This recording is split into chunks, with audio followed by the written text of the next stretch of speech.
মনে করো যে তুমি এই লিফটে করে উপরে উঠছো, হঠাৎ করে তোমার লিফটের একটা নাট খুলে নিচে পড়ে গেল।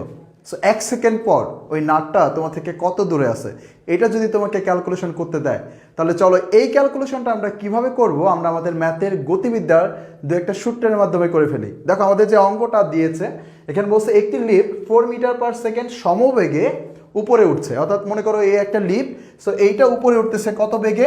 4 মিটার/সেকেন্ড সমবেগে। সময়কে ওঠার পরে তার থেকে একটি নাট, এই যে মনে করো এইটা একটা নাট, এই নাটটা আবার খুলে পড়ে গেছে। সো এইটা আবার কি খুলে পড়ে গেছে। এখন এইটার উপরে কি আছে? আমরা জানি যে একটা বস্তু নিচে কখন পড়ে যায়? অভিকর্ষ স্তরণের জন্য। সো এটা নর্মালি অভিকর্ষ স্তরণের জন্য নিচে পড়ে গেছে। এখন বলছে যে 1 সেকেন্ড পর লিফট ও নাটের দূরত্ব কত। সো চলো আমরা একটু এটা হিসাব করে ফেলি। দেখো যখন এই নাটটা খুলে যায় তখন তাদের অবস্থান কোথায় ছিল? তাদের অবস্থান ছিল এই জায়গাতে। সো আমরা টোটাল ক্যালকুলেশনটা করব এই জায়গা থেকে। সো আমরা যদি দেখি যে লিফটটা কিন্তু ঠিকই উপরের দিকে যাচ্ছে। সো লিফটটা এই অবস্থান থেকে উপরের দিকে যাচ্ছে 4 মিটার/সেকেন্ড বেগে। সো আমরা যদি ধরি যে লিফটের অতিক্রান্ত দূরত্ব 1 সেকেন্ডে s1, আমরা জানি যে সমবেগে কোনো একটা বস্তু যদি চলে তাহলে তার মোট অতিক্রান্ত দূরত্ব সূত্র হচ্ছে ভিটি। সো এইখান থেকে আমরা ভিটি সূত্র যদি লিখি, মান যদি বসাই দিই 4, টি এর মান হচ্ছে 1 সেকেন্ডে, তার অতিক্রান্ত দূরত্ব আছে 4 মিটার, অর্থাৎ সে টোটাল 4 মিটার উপরে উঠবে। এবার এই যে নাটটা আছে, এই নাটটা যে নিচে পড়তেছে ওর অতিক্রান্ত দূরত্ব ধরলাম হচ্ছে s2 যদি হয়, তাহলে আমরা যদি s2 এর মান যদি বের করতে চাই তাহলে কোন সূত্রটা অ্যাপ্লাই করব এটা আমাদের প্রথমে জানতে হবে।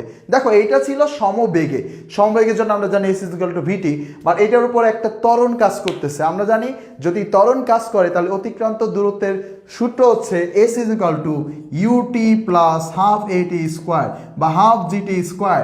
কিন্তু ভাইরা একটা জিনিস খেয়াল করে দেখো যে এই যে লিফটটা প্রথমে উপরের দিকে যাচ্ছিল, এইটা কিন্তু 4 মিটার/সেকেন্ড একটা বেগ নিয়ে উপরের দিকে যাচ্ছিল, অর্থাৎ তার মোট সরণ নিচের দিকে হলেও শুরুতে তার একটা উপরের দিকে তার আদি বেগ ছিল কিন্তু।